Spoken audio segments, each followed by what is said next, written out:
So then the next boundary, and this is the next question, because Christy says she has problems setting boundaries and she's used to being taken advantage of.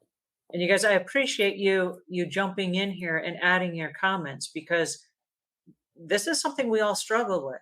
And like Amy said, it happens at every phase of your business, right? This is not Hmm. something that only happens as you're getting started. This happens at every phase of business. We have one here that says the difficulties come from expectations between a regular clean versus a spring clean versus a vacation clean.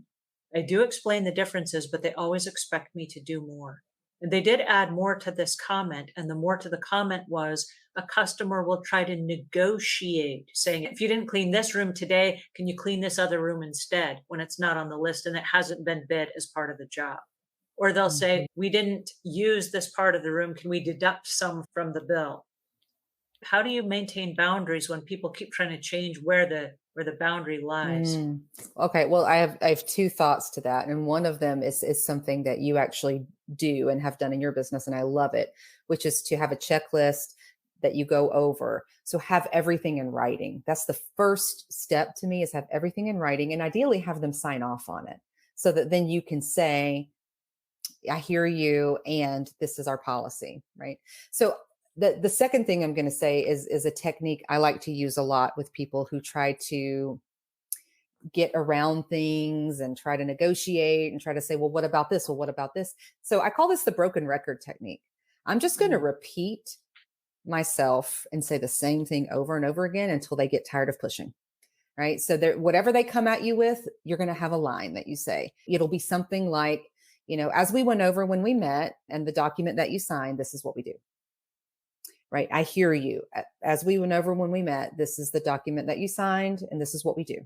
Right. Because if you get caught up in being defensive and defending yourself and answering every question they have, you will get so confused and potentially angry.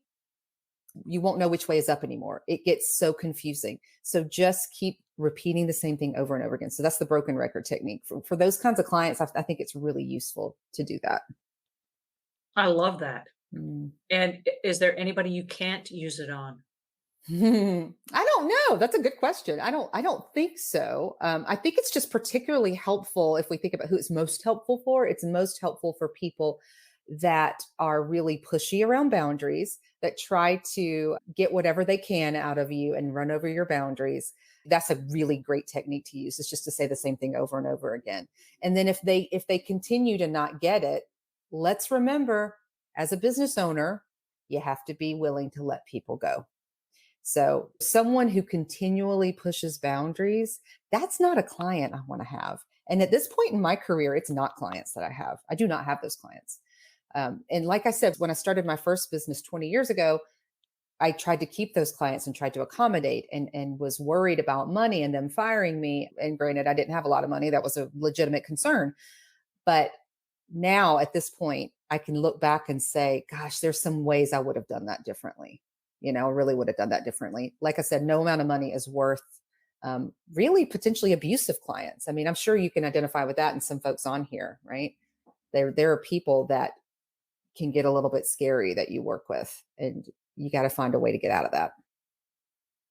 I found for me personally, when you mentioned it earlier, doing an energy check when you're in the middle of a Hmm. situation. How am I feeling right now?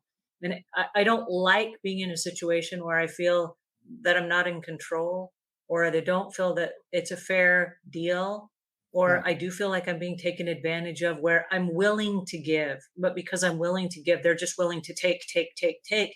And then I feel like this is a really uneven exchange, and it's not like, what do I get out of it? But it's kind of like, what is the reward for just keep giving? I do feel taken advantage of. Of course. Right, right. And you are being taken advantage of.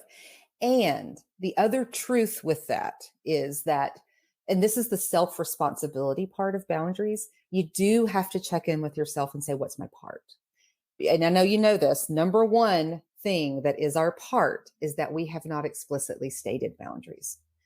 So that's often what I see come up, right? Is that we have been afraid to set the boundary, and then we end up being resentful, or we set the boundary one time and we think that should do it, right? Hardly ever.